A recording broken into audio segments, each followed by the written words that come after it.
we'd like to invite on stage Nitin Kamath to introduce a very special session. Nitin is the Chief Marketing Officer at TAM Media Research and brings over 15 years of experience in the media research industry. He has vast experience in areas of finance, administration, compliance, people management, and organization skills. Welcome, Nitin.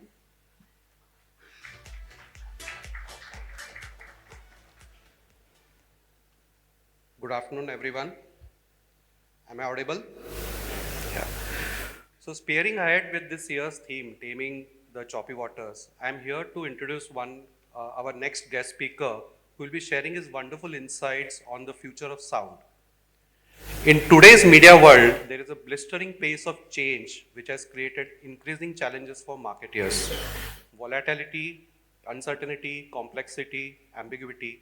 Every marketer is steering through these unpredictable changes while creating brand differentiation and to forge deeper connections with their consumers. Ad creative is the first exposure to target consumer, and it has to be impactful to drive consumers to experience the brand. And to make it impactful, the use of music has rapidly evolved in designing of holistic sonic identities for brand. Consciously or subconsciously, music has the emotional capability to make connections. So in our next session, we are going to learn about how modern brands can use sonic identities, not just for brand recognition, but also to enhance brand immersion and experience for consumers. Let's meet Rajeev Raja, founder and soundsmith of BrandMusiq, India's first company dedicated to designing and managing the sonic identities of a brand. Before founding BrandMusiq, Rajeev was National Creative Director at DDB Mudra and is also recognized as one of India's leading jazz and fusion flautists. Rajiv's story is a wonderful example of how one's passion can become one's life work. He has created a term called MOGO, musical logo, which has become a part of global lexicon.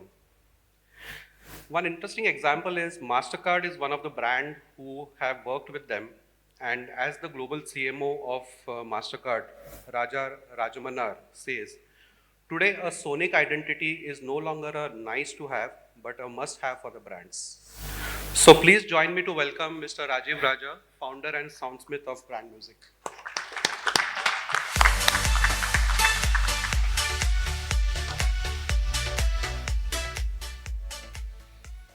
Hi, everybody. Can you hear me? Okay, great. Before kicking off, I'd just like to also introduce my colleague, co-founder and CEO of BrandMusiq, Ajit Verma, who's sitting there. Ajit, stand up, show yourself. Okay. Okay, we are on. Great. So today I'm really going to be talking about the future of sound and how it can impact brands. When we started our journey around 12 years ago, this was the provocation that we started with. If the whole world were blind, how would your brand be recognized? And 10 or 12 years ago, this was probably premature because a lot of clients said, but the world isn't blind, right? But today, these words are seeming prophetic because there are more and more mediums emerging where visual branding isn't possible.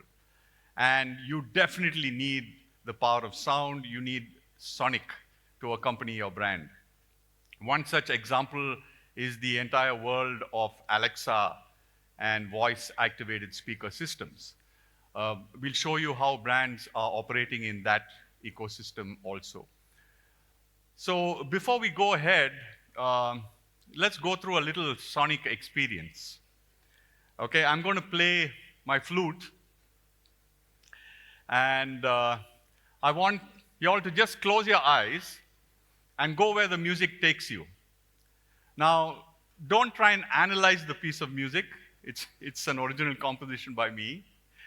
But the idea is for you to close your eyes and you will see imagery, you will feel some emotions, it may trigger some memories, and we can come back and have a little chat about what you all saw and felt.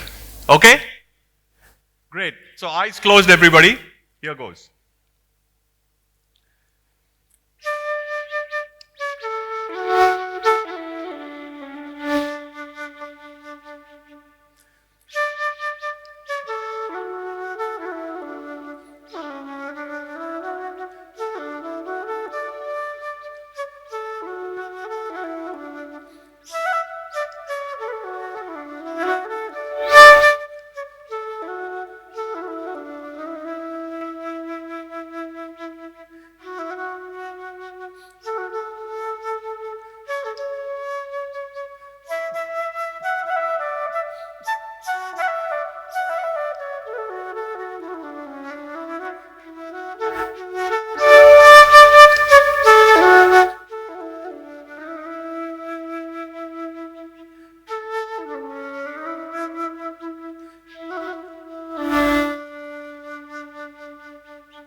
Okay, you can open your eyes. You can clap if you want.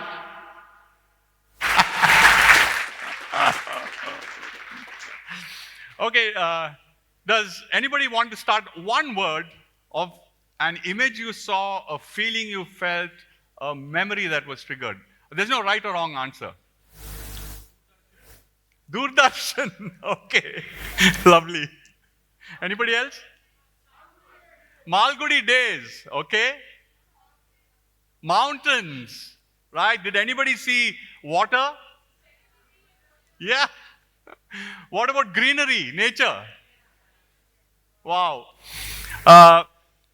You know, it's amazing.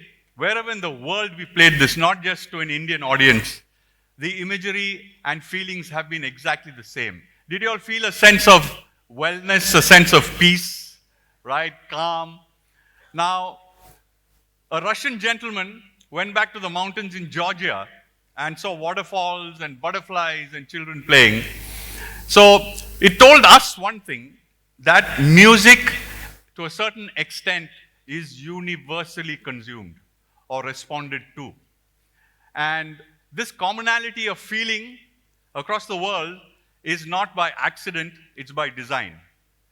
Because this particular scale or rag that I used is a very simple melodious scale. It's called Hamsadvani. The rag is called Hamsadvani. It's very famous in the south of India. And it gets its beauty and simplicity from the fact that it uses only 5 notes in the scale. It uses only these 5 notes. That's it.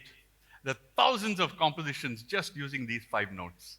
And in the Western system, this is called a pentatonic scale. What is penta? 5. And this is the most universal scale known to mankind. Every human culture has some form of the pentatonic scale, right? Now, it's impossible for any of you all to have seen night when you heard this. You would have seen day, you would have probably seen morning, early morning, exactly. Now, let me try and change that a bit. So let's take the first 3 notes of this scale. And now, I'll change only the 3rd note.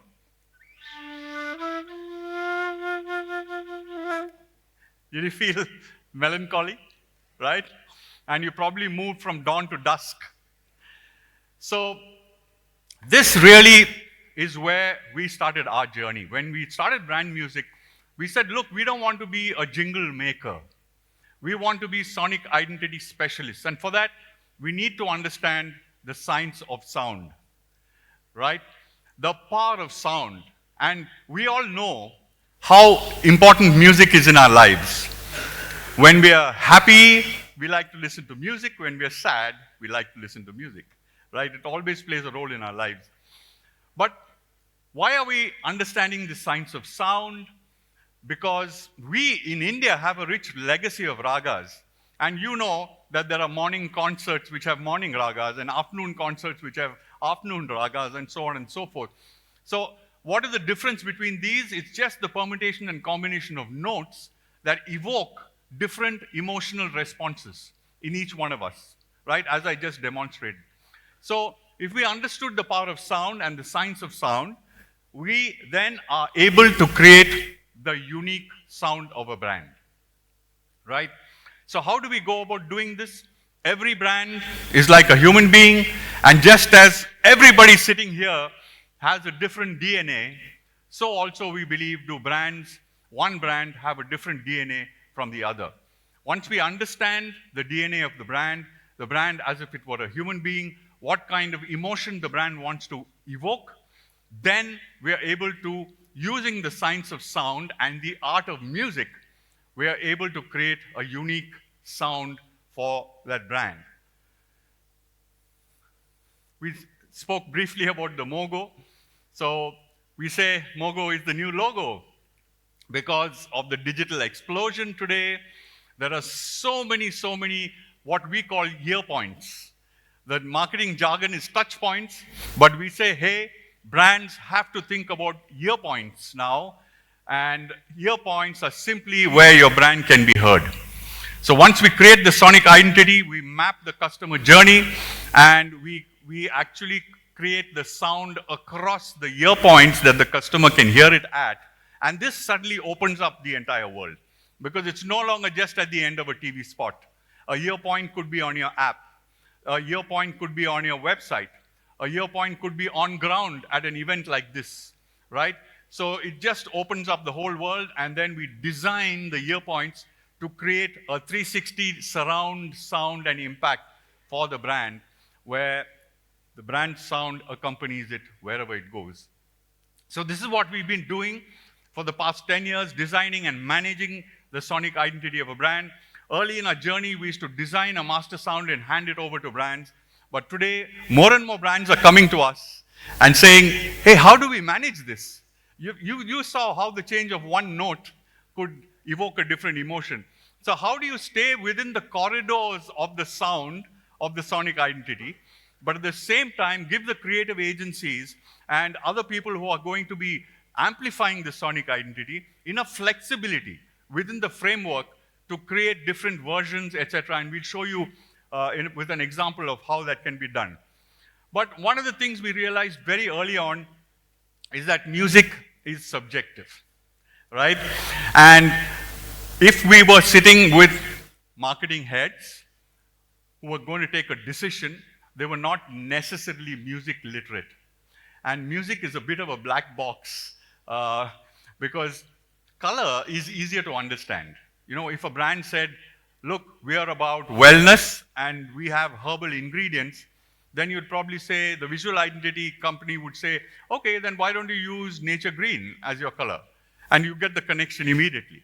But if I came to you and said, look, why don't we use a mixolydian scale with overtones of a minor scale built in, say, man, what are you talking about, right? So the grammar of sound is not so easily understood, and we had to demystify that, and therefore we created a process which is essentially a very simple process.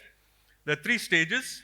The first stage is something we call brand discovery, where we try and understand the brand as if it were a human being, the avatar or personality of the brand, and its rasas, or the key emotions that it wants to evoke. The second stage is we actually now translate this into sound. We have a sonic mapping session where we share some sketches of sound with brands basis their avatar rasa. And finally, we arrive at a sonic identity, which is a Mogo scape, a master sound for the brand, embedded within which is a Mogo or musical logo. Now, this whole process does take about 6 to 8 weeks, sometimes even more. And when we talk of avatars, we take inspiration from Carl Jung's archetypes, and we say brands can be slotted into similar kinds of archetypes.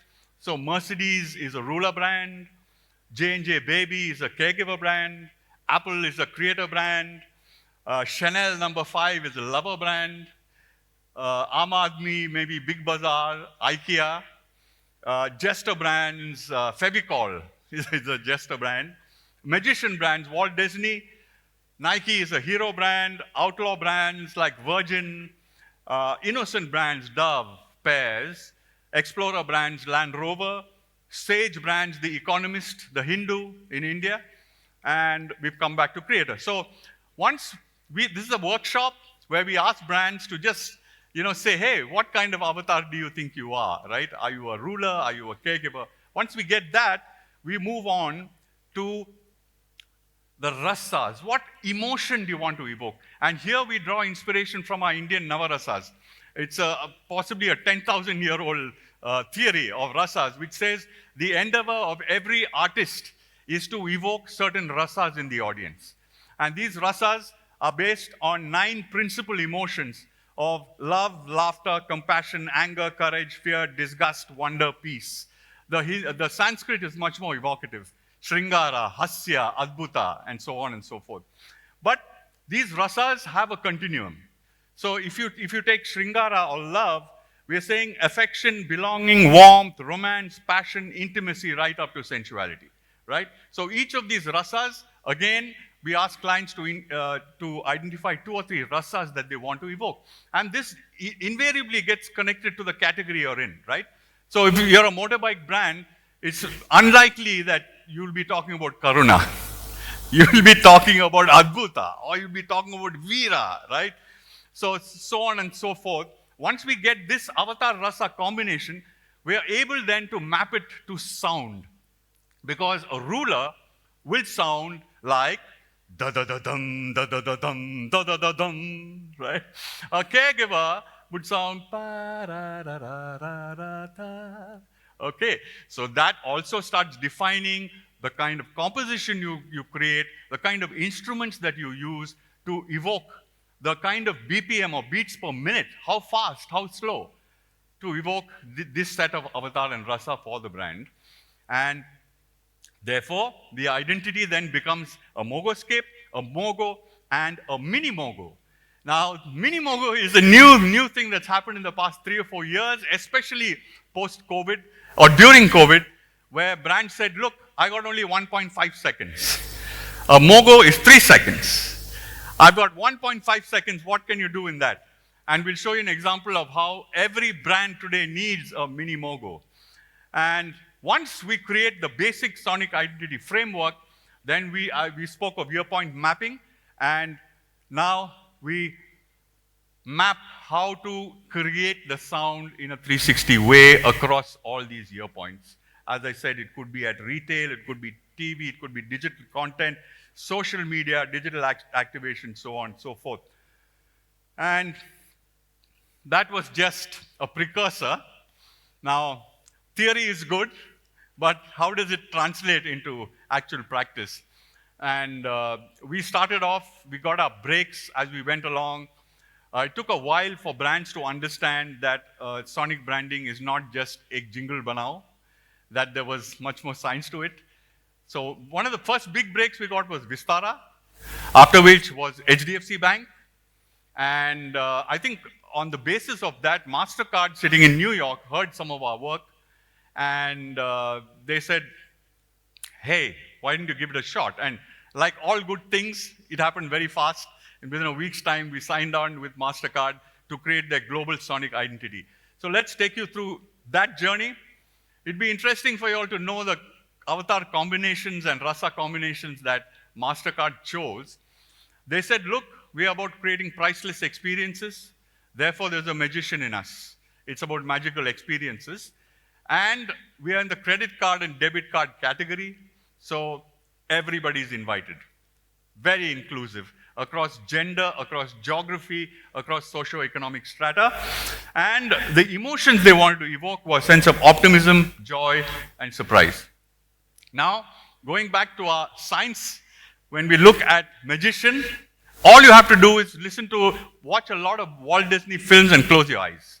You will hear magical sounds, how it has been consistently used. You know, those tones, the magical box kind of, the children's music box kind of tones. Those are all immediately will evoke magic in your subconscious. Every person, we had a melody that anybody anywhere in the world could hum. And optimism was keyed by a very upbeat kind of rhythm. And joy and surprise also was in the composition in the entire graph. So now let's hear a bit of the mogoscape of MasterCard.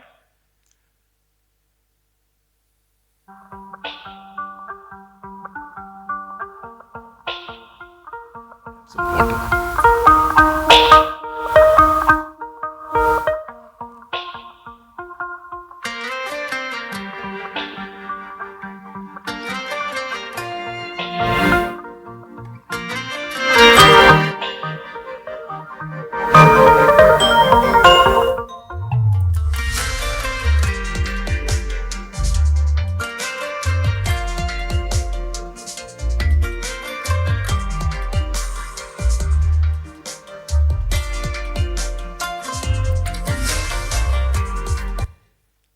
We'll stop there. It's a longer piece.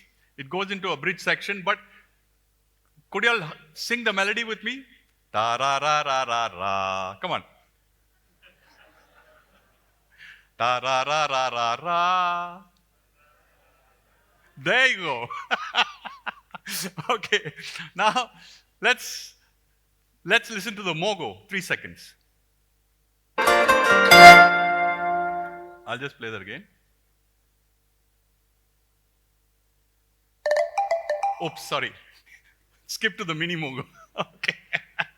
So you heard the mogo, it was ta ra ra ra ra ta. Now we had a challenge for the mini mogo because if we did that at 1.5 seconds and just compressed the mogo, it would sound like a little bit cartoonish, right? So, and this is basically going to be heard on the digital medium whenever MasterCard is swiped at a POS machine. So it needed that digital sound. We use the tones or the notes of the mogo, and we created the mini mogo. So that was the mini mogo. And now, let's see how it all came together. Creating a sonic identity is one thing, but if you don't amplify it well, if you're not really dedicated to it and make sure it appears in every piece of communication of the brand, you are losing an opportunity. So let's see the MasterCard film, the first film that featured the sonic identity.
Right, so there were clear guidelines. Thank you. The clear guidelines, you know, they create hundreds of commercials every year. So there had to be some guidelines. How does the logo and the mogo happen at the end? There needs to be a clear window with no voiceover coming in, right? Because that will affect the mogo. So you can't have MasterCard. So these were some challenges and things that we had to do. But then we created versions to show how it could travel across the world. And I think this is a tribute to our Bollywood industry here. We just had to make one phone call and a guy would land up with tons of string instruments. He's a string music expert. And he can play Chinese or Middle East or any string instrument in the world in the authentic tone of that culture. So we could do everything in our studio in Bandra, right? So this is how the same melody would sound in the Middle East. Sorry.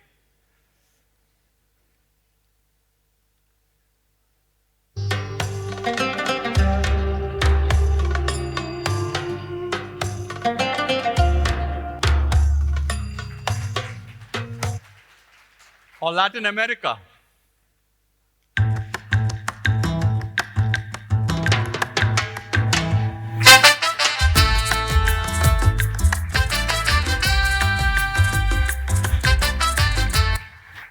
Of course, India.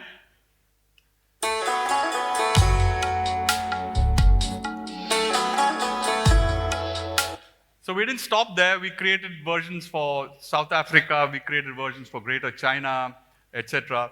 And then across moods and occasions. An emotional moment.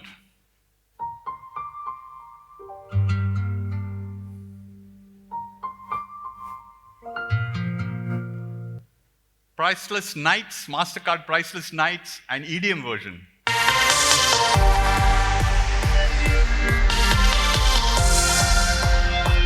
They're major sponsors of EPL and the European League. So we created a football anthem for them using their fans' chants. And here's a very interesting story. It got rejected 3 times. And we were wondering why it was getting rejected. And then somebody from MasterCard told us, hey, it's sounding too good. Because we had, 7 male singers, 7 female singers, all singing in perfect pitch. But crowds don't sing in perfect pitch, right? So we got a brainwave in the studio. Late in the night, we were struggling and we said, let's do one thing. And we ran the pilot, which is the good voices. And we called in everybody from the studio, including the security guard outside, the chai walas, our drivers, got them behind the mic and said, just sing along. And they sang deliciously off key. So here's the football anthem.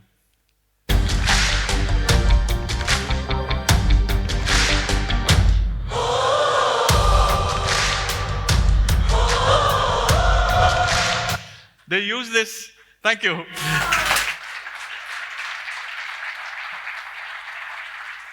They used this brilliantly during COVID, where nobody could get into the stadiums, and they actually created an activation where they said, hey, just listen to this track, and in your home, shoot yourselves doing a Mexican wave with your family, and send it in to us, and they stitched it together into a giant digital video, which showed the entire Mexican wave happening. And this was the call for entries.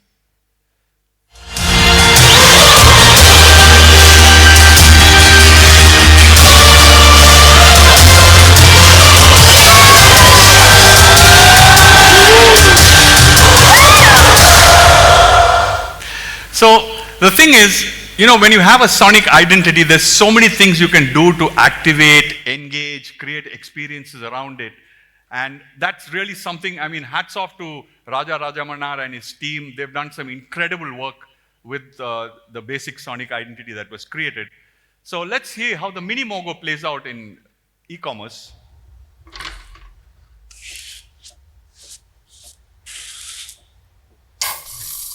Smart speaker. Order red acrylic paint. Your order has been placed.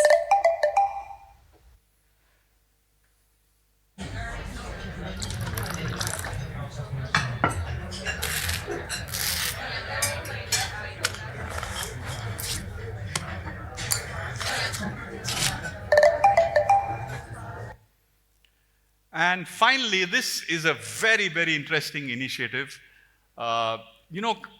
Consumers are getting increasingly wary of branding. Now, once you put your logo, content is very difficult to get consumers to actually consume, right? So MasterCard has created an album called Priceless on Spotify, where the only branding is the sonic branding. And it's built in a subliminal, subtle way. But these are pop songs that have gone to hit the top of the charts. And this is one such example. It's called Merry Go Round. You can check out this album. It's really nice. There's an Indian musician also featured on it. So have a listen. I can see clearly, almost lost me nearly. He was such a mess. So you saw how the mogo is, and it's built into every pop song like that, very subtly. And finally, this is some of the work we've done over the past 10 odd years.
Thank you.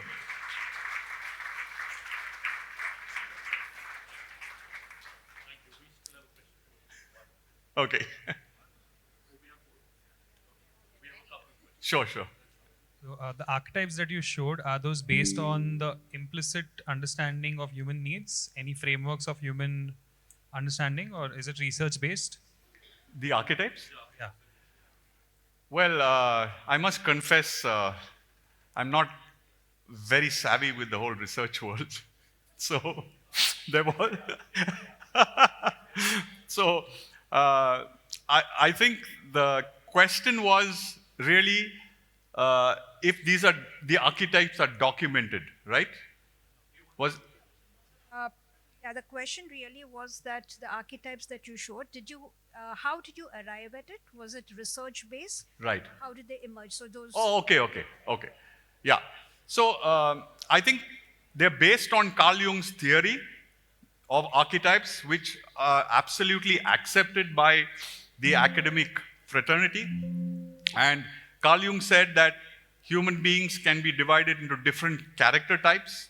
And the thing is, it's proven by our own experience, because we know in our very own companies or in our gangs of friends, there would be some people who are immediate leadership material. There would be others another person who's always the joker in the room who makes everybody laugh, so on and so forth. So I think this is essentially based on some human understanding. But having spoken about it being researched, we have been quite fortunate in some of the research that has been done for brands that we have worked on, where it's a combination of implicit testing as well as neuroscience and quali. And it's been amazing, some of the responses we've got, because it's not like you're researching visuals, right? Or you're researching a TV spot. You're just researching a piece of music. And just as when you heard this piece of music that I played on the flute, there was imagery that came to your mind. We have had on quite a few brands research done where the archetype or the avatar has been played back by the consumer, as well as the rasas. Of course, that is, the responses are gathered by creating stimulus, but not by direct questions. So, for example, we're not asking, does this remind you of a ruler? But for example, a piece of music is played, there could be visual imagery laid out on the table, and you pick imagery that comes closest to that, or certain keywords that you think are associated with the piece of music, and from that, the researchers actually come back with their recommendation. I don't know if that answers the question.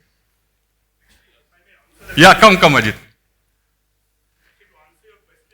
Come here. We just set the framework. Ajit. What we do is really a workshop module. So we are setting a framework, and actually it's the client or the brand owners who are putting together this information. It might have come from research, might have come from players in this room who've actually put together for those brands. So we are just facilitating it. We are like workshop facilitators there. Ajit, why don't you stay? What is BrandMusiq archetype? You got that. We are magician explorers. We want to create delight for our clients, and our basic motivation is consistent exploration, never satisfied with what we have. We are always seeking the new. How is a Mogo different from a classical audio signature that brands used in the past, like Paytm, Apple? Right. So we believe that a Mogo operates at various levels. A Mogo is not just to be seen in isolation or heard in isolation. It should be part of a sonic ecosystem. It should have a larger context, which is the Mogoscape, which really creates the emotional graph of the brand. The Mogo is a summation, just as a logo is not a visual identity. A logo is the essence of the visual identity. There's a color palette, there are fonts, there are different colors associated with the brand. So also, a Mogo is just one part of the sonic identity system, and we say it is the shortest distance between a brand and a consumer's heart. Now, we know that music can have associative memory triggers. Music and memory structures are very linked, which is why when we hear a piece of music, we go back to our childhood, or we go back to the situation where we first heard it. And we believe that a Mogo over time can create associations and trigger brand worlds. A very strong feeling and experience of the brand can be triggered by just the Mogo, but over time. It won't happen overnight. So I would say the earlier systems were a sonic logo, which was just a sound that created brand recognition. But we want to go one step beyond recognition. We want to trigger brand emotion. We want to trigger brand imagery. And all of this has to be part of a scientific and strategic process of how you actually use a Mogo. Thank you. Thanks.